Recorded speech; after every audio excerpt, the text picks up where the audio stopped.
السلام علیکم ورحمۃ اللہ وبرکاتہ۔ الحمد للہ رب العالمین والعاقبۃ للمتقین والصلاة والسلام علی رسولہ الامین وعلی آلہ وصحبہ اجمعین ومن تبعہ بإحسان الی یوم الدین، اما بعد فاعوذ باللہ من الشیطان الرجیم۔ اليوم اکملت لکم دینکم واتممت علیکم نعمتی ورضیت لکم الاسلام دینا۔ قابل احترام مہمان خصوصی مولانا سرفراز فیضی حفظہ اللہ ورعاہ، محترم ناظم اجتماع مولانا حافظ ٹی وی نور الامین عمری مدنی حفظہ اللہ، وقابل احترام ذمہ داران مسجد، محترم بزرگوں، نوجوانوں، عزیز بچوں اور قابل احترام میری ماں اور بہنوں، اللہ کی بڑی مہربانی اور اس کی کرم فرمائی ہے کہ نماز مغرب سے فارغ ہونے کے بعد مسجد عبداللہ میں ایک دینی اجتماع میں ہم سب شریک ہیں۔ جن نیک مقاصد کے ساتھ میری اور آپ کی حاضری ہوئی ہے، اللہ تعالیٰ ان نیک مقاصد میں عظیم کامیابی عطا فرمائے۔ محترم حضرات و خواتین، اللہ تعالیٰ کا بڑا احسان ہے ہم پر کہ اس نے ہمیں دین اسلام سے نوازا۔ حقیقت میں اس کائنات کی سب سے عظیم نعمت دین اسلام ہے، نعمت عظمیٰ ہے، یہ بہت عظیم نعمت ہے جس نعمت سے اللہ نے مجھے اور آپ کو نوازا ہے۔ اسی لیے اللہ کے فرما بردار اور نیک بندے اس نعمت پر اپنی زندگی بسر کرتے، اور اسی نعمت کو پانے کا نتیجہ ہے کہ کل قیامت کے دن ایسے بندوں کو پروردگار جنت عطا فرمائیں گے۔ اور سورہ اعراف میں اللہ نے کہا، جنتی جب جنت میں پہنچ جائیں گے وہ کہیں گے، الحمدللہ الذی ہدانا لہذا وما کننا لنہتدی لولا ان ہدانا اللہ۔ ہر قسم کی تعریف اس اللہ کے لیے جس نے ہمیں اس ہدایت سے مالا مال کیا۔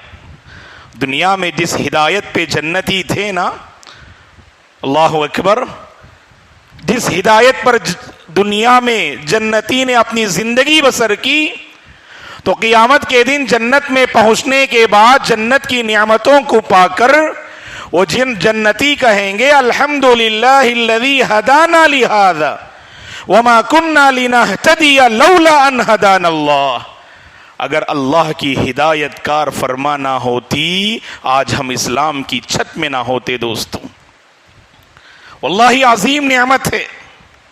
اس نعمت سے کائنات کے بڑے بڑے محروم رہے، بڑے سردار محروم رہے، بڑے بادشاہ محروم رہے، اصحاب ثروت اور دولت اس عظیم نعمت سے محروم رہے، دانشوران ملت اس نعمت سے محروم رہے۔ اللہ کی کتنی کرم فرمائی ہے، دیکھو، اس نے مجھے اور آپ کو اس نعمت سے جوڑا ہے۔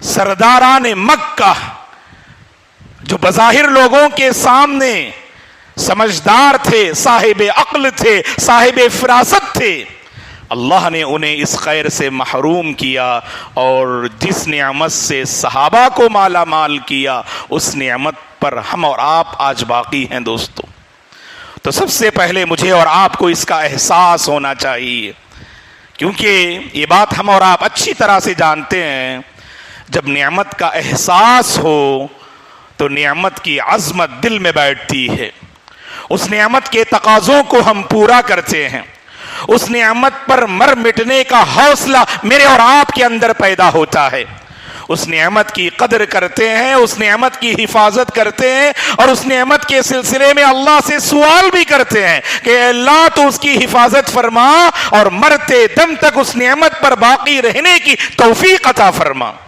دنیاوی اعتبار سے آپ دیکھ لیجئے گا،